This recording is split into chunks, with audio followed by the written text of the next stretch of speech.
Hello my dear students, मैं P K Vidyarthi, lecturer civil engineering R B S polytechnic Bijpuri. आज मैं आपको 4th सेम में आरसीसी ड्राइंग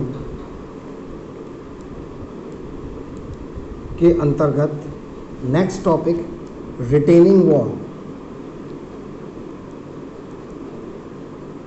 रिटेनिंग वॉल क्या होती है, इसकी ड्राइंग किस तरह से है, क्योंकि ये एक आरसीसी का ही स्ट्रक्चर होता है। रिटेनिंग वॉल जैसा कि आप इसके नाम से समझ रहे हैं, रिटेन करती है, रोकती है, रोकना या प्रतिरोध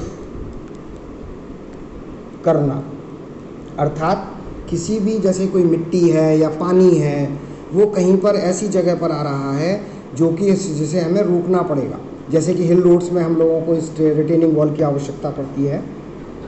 और जैसे कहीं पानी है, पानी में आप लोगों ने देखा होगा कि कभी कभी जहाँ पर पानी बहुत होता है तो उस जगह पर हम लोग उस सॉइल को रोकने के लिए रिटेनिंग वॉल या कोई एक दीवार खड़ी कर देते हैं, जिससे पानी या गिरने वाली मिट्टी जो है वो रुक जाती है। तो जो इसका जो बेसिक जो शेप है रिटेनिंग वॉल का, वो बेसिक शेप आप समझ लीजिए। वो बेसिक शेप क्या है, वो इस तरह से इसका बेसिक शेप होता है। जिस तरफ से इसके अंतर्गत मेन इसके 4 पार्ट होते हैं। ये वाला जो पार्ट मैं बना रहा हूं that is known as stem, STEM, ये स्टेम कहलाता है। दूसरा पार्ट मैं इसका ये बना रहा हूं,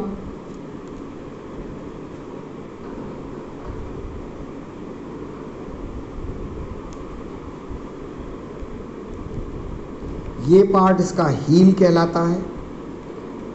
सॉरी, ये पार्ट इसका टो कहलाता है, छोटा वाला टो। ये पार्ट इसका टो कहलाता है। और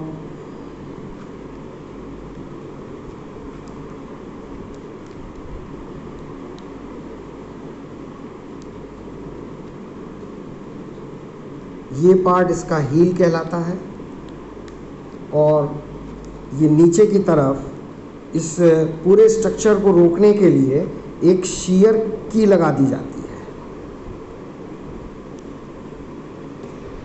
तो ये एक रिटेनिंग वॉल का स्ट्रक्चर है, जिसमें अब मैं आपको और डिटेल में बताता हूं। यहां पर मान लीजिए अर्थ फिलिंग है। जब अर्थ फिलिंग है तो ये मिट्टी भरी हुई है यहाँ पर। तो जो मिट्टी जब भरेगी, आपने हाइड्रोलिक्स में पढ़ा होगा, मिट्टी हो पानी हो तो वो ऊपर से नीचे तक इस शेप में प्रेशर लगाता है। इसी प्रेशर को रोकने के लिए हमें एक ट्रायंगल शॉप बढ़ता है के लिए हमने स्टेम बनाया होता है। अब स्टेम में हमें रेनफोर्समेंट प्रोवाइड करना ही करना है। और ये जो पार्ट है इसका, ये पार्ट इस अर्थ और पानी जो है वो इसको जो थ्रस्ट मार रहा है उसको ये रोकता है इस तरह से। और ये जो टो वाला पार्ट है, क्योंकि ये पार्ट बड़ा हो गया, और ये जो शीयर की है, शीयर की का मतलब कि जो ये स्ट्रक्चर है इसको आगे या पीछे सरकने से, शीयरिंग होने से, क्रैक होने से, यहाँ पर जो क्रैक उत्पन्न होंगे उनको बचाने के लिए शीयर की का अरेंजमेंट किया जाता है। ये हील है। हील का मतलब जो पृथ्वी, अर्थ या पानी पर जो भी वजन आ रहे हैं वो इस हील पर ही लोड आते हैं। और ये हील इस पूरे स्ट्रक्चर को एक ग्रिप प्रदान करती है, एक मजबूती प्रदान करती है। वो इसके वजन के कारण, अर्थ क्या वेट ऑफ अर्थ की वजह से हील को हमें बड़ा बनाना होता है। और इसके वजन के कारण ये पूरा स्ट्रक्चर रुका रहता है, जो कि इसमें शीयर की सपोर्ट करती है स्लाइडिंग के केस में, क्रैक डेवलप होने से लिए। और टो इसको जो जब ये टर्न करता है स्ट्रक्चर यदि इन वजन की वजह से क्या होगा, ये स्ट्रक्चर इस तरीके से टर्न करेगा। जब ये टर्न करेगा तो इसको रोकेगा। तो आ गया बात समझ में। ये रिटेनिंग वॉल की डिटेल्ड इंफॉर्मेशन है। और इस डिटेल्ड इंफॉर्मेशन में अब हमें इसमें क्या करना होता है, अब हमें इसमें स्टील प्रोवाइड करनी होती है। अब जो स्टील हम प्रोवाइड करते हैं वो इस तरह से है, वो भी तो समझ लीजिए। वो मैं आपको अभी तो इसी में बना के दिखाऊंगा, बाकी फिर मैं इसके डिटेल ड्राइंग जो है वो आपको बताऊंगा कि वो किस तरह से हम लोग इसमें स्टील प्रोवाइड करते हैं। जैसा कि इसमें आपको समझ में आ रहा होगा कि इसमें 4 हमारे पास पार्ट हैं। स्टेम हो गया, टो हो गया, शेयर की हो गई और हील हो गया। अब मान लीजिए हमें इसमें रेनफोर्समेंट फिलिंग करना है, तो रेनफोर्समेंट जो हम फिलिंग करेंगे तो हमें इस बात का ध्यान रखना पड़ेगा कि किस तरफ को टेंशन जोन डेवलप हो रहा है और किस तरफ को कंप्रेशन जोन डेवलप हो रहा है। यहाँ पर ये बहुत महत्वपूर्ण बात है, ये समझने की बात है कि किस तरफ हमारा ये टेंशन जोन डेवलप होता है और किस तरफ कंप्रेशन जोन डेवलप होता है। तो अब आप यहाँ से ये समझिए। तो यदि हम इसका एक दूसरे तरीके से इसको हम एक जो इसके बेंडिंग वाला शेप बनाते हैं, तो बेंडिंग के शेप में वो इस तरह से बन के आएगा।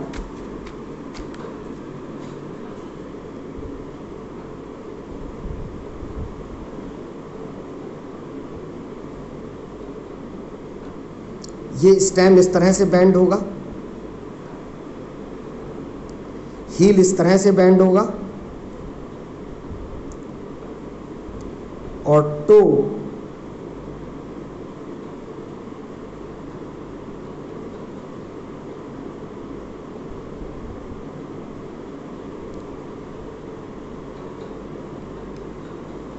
इसमें ये टो वाला पार्ट है जो इस तरह से बेंड होगा और जो हील वाला जो पार्ट है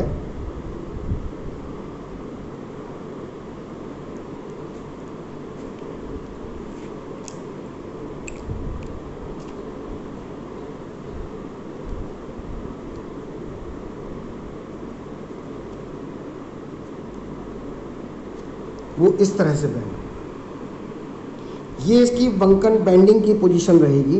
तो यदि हम देखें तो ये हमारा टेंशन जोन आएगा, ये टी, ये सी, यहाँ पर सी, यहाँ पर टी, यहाँ पर टी और यहाँ पर सी। समझ गए? टी का मतलब टेंशन जोन, कंप्रेशन का जोन, ये कंप्रेशन जोन, टेंशन जोन, इधर टेंशन जोन और इधर कंप्रेशन जोन। अब इसी तरीके से हमें इसमें रेनफोर्समेंट प्रोवाइड करना होगा। समझ में आ गई बात? कि जहाँ पे टेंशन होता है वहाँ पे रेनफोर्समेंट प्रोवाइड करना है। और जैसे जैसे ये ऊपर की तरफ चलता चला जाएगा, क्योंकि ये पार्ट कम हो रहा है, रीज़न क्या है, यहाँ पर लोड भी कम हो रहा है, वजन भी कम है, तो हमें इस पार्ट को हमें इकोनॉमिकल करने के लिए, बचाने के लिए इस वाले पार्ट को हम कम करते चले जाएंगे। और सिमिलरली जो स्टील प्रोवाइड की जाएगी वो इस तरह से स्टील प्रोवाइड की जाती है।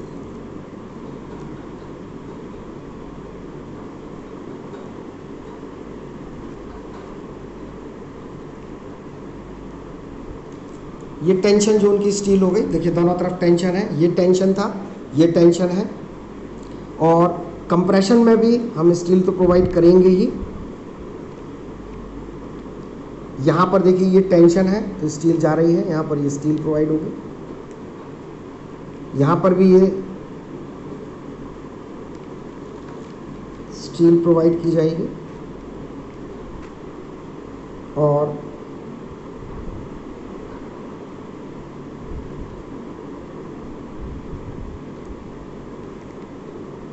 ये हो गया, ये कंप्रेशन जोन से स्टील आ रही है, कंप्रेशन जोन में। ये टेंशन जोन की स्टील जा रही है टेंशन जोन में, ठीक है। और ये टेंशन जोन की स्टील यहाँ पर आकर के ये कंप्रेशन जोन में आती है। तो इसे हम कम कर सकते हैं, रिड्यूस कर सकते हैं, इसे यहाँ तक भी रखा जा सकता है। डिपेंड करता है आपकी डिज़ाइनिंग के ऊपर। ये टेंशन जोन की स्टील रहेगी और यहाँ पर ये कंप्रेशन जोन की रहेगी, तो इसे भी हम रिड्यूस कर सकते हैं, कम कर सकते हैं। तो कंप्रेशन जोन में स्टील प्रोवाइड करना इतना इम्पोर्टेंट नहीं होता। ये तो रहा लॉन्गिट्यूडनल सेक्शन में बार्स, और इसके साथ साथ लॉन्गिट्यूडनल ये ट्रांसवर्स सेक्शन, ये लॉन्गिट्यूडनल सेक्शन में भी स्टील प्रोवाइड होगी, क्योंकि ये लंबाई में इस तरह से पूरी वॉल होती है।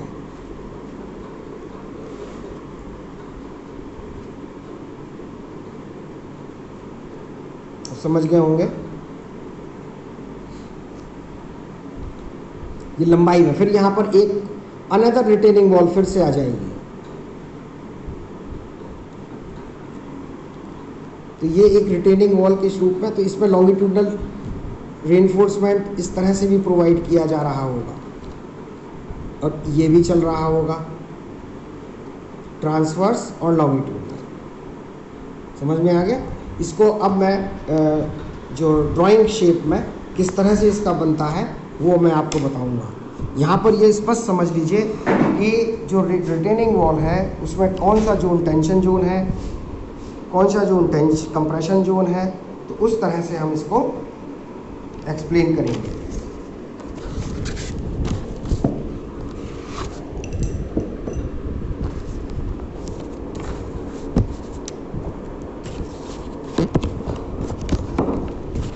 ये देखिए,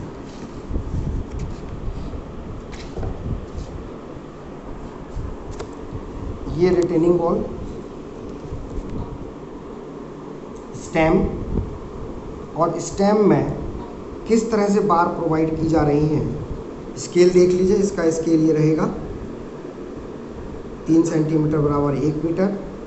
जो स्टेम है उसकी टोटल गहराई है वो 5.5 मीटर की है, और जो टो है वो 61 सेंटीमीटर का है,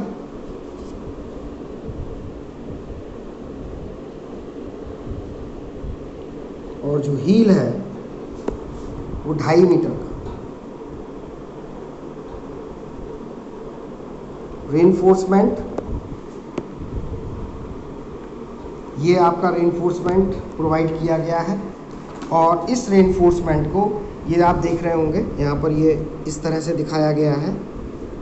ये क्या है? ये कर्टेलमेंट है, मतलब ऊपर तक पूरे में बार ना दिखा करके इस तरह से कर्टेल करते चले जाएंगे। यहाँ पर ये कर्टेलमेंट यहाँ पर है, यहाँ का जो ये कर्टेलमेंट है वो यहाँ पर है, अर्थात ऊपर की तरफ हमें बार कम करनी है। रीज़न क्या है मैंने उसमें बताया था अभी आपको कि यहाँ पर यदि हम देखते हैं तो इसमें ये ऊपर का जो एरिया होता है, इस एरिया में ऊपर की तरफ लोड कम होते हैं और नीचे की तरफ लोड बढ़ते चले जाते हैं। तो सिमिलरली ऊपर की तरफ रेनफोर्स कम है और नीचे की तरफ रेनफोर्समेंट ज़्यादा है। ये इसका कर्टेलमेंट ऑफ मेन बार्स का डायग्राम है जो कि स्टेम में प्रोवाइड किया गया है।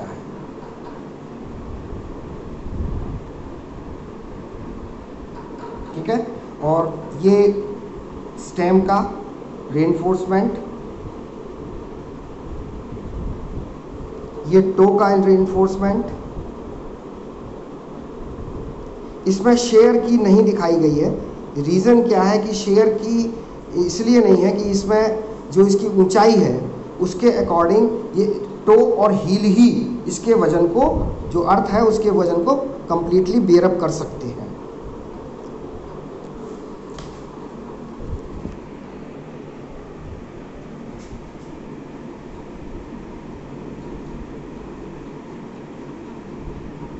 तेईस सेंटीमीटर ऊपर है, नीचे आने पर ये जो पोर्शन है वो पोर्शन 50 सेंटीमीटर का हो जाता है।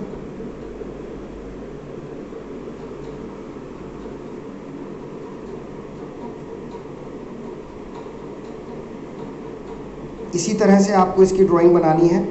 ये रेनफोर्समेंट किस लिए डाला गया है, किस तरह से डाला गया है, ये आपने यहाँ पर मैंने ये डायग्राम पूरा आपको समझाया है टेंशन जोन और कंप्रेशन जोन के अकॉर्डिंग। सिमिलरली यहाँ पे देखिए ये हील में ऊपर की तरफ स्टील प्रोवाइड है, ये टेंशन जोन है। टो में नीचे की तरफ टेंशन जोन है, नीचे की तरफ स्टील प्रोवाइड किया गया है। और कंप्रेशन जोन में भी स्टील प्रोवाइड है, लेकिन आप ये देख रहे होंगे जो कर्टेलमेंट है बार्स का स्टेम के अंतर्गत वो हमने टेंशन जोन में ही प्रोवाइड किया है। कर्टेल्ड लिखा हुआ है, कर्टेल्ड कितनी कितनी ऊंचाई पर कर्टेल्ड है वो लिखे हुए हैं 183.33, 366.66,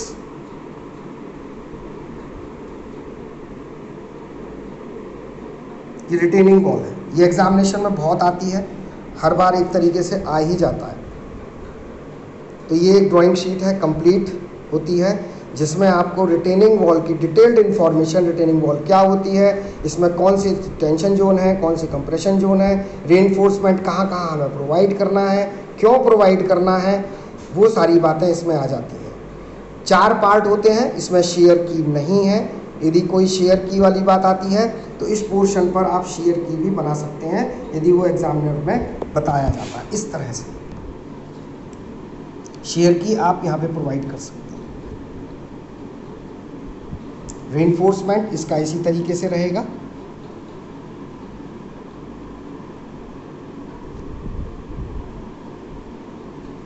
वो एग्जामिनेशन में, ये ड्राइंग है, डिजाइनिंग नहीं है, ड्राइंग है, तो ड्राइंग में रेनफोर्समेंट बताया गया होगा कि कितने कितने की बार प्रोवाइड की गई हैं, या नहीं बताया गया है तो आप एज्यूम कर सकते हैं।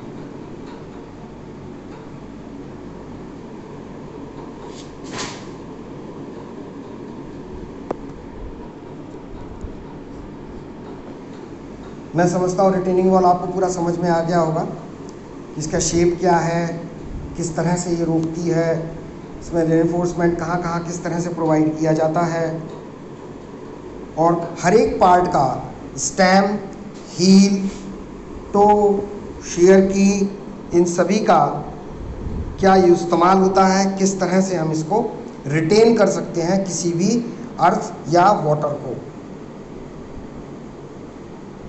नेक्स्ट टर्न पे हम इसका सिलेबस में अगला पार्ट लेंगे। Thank you.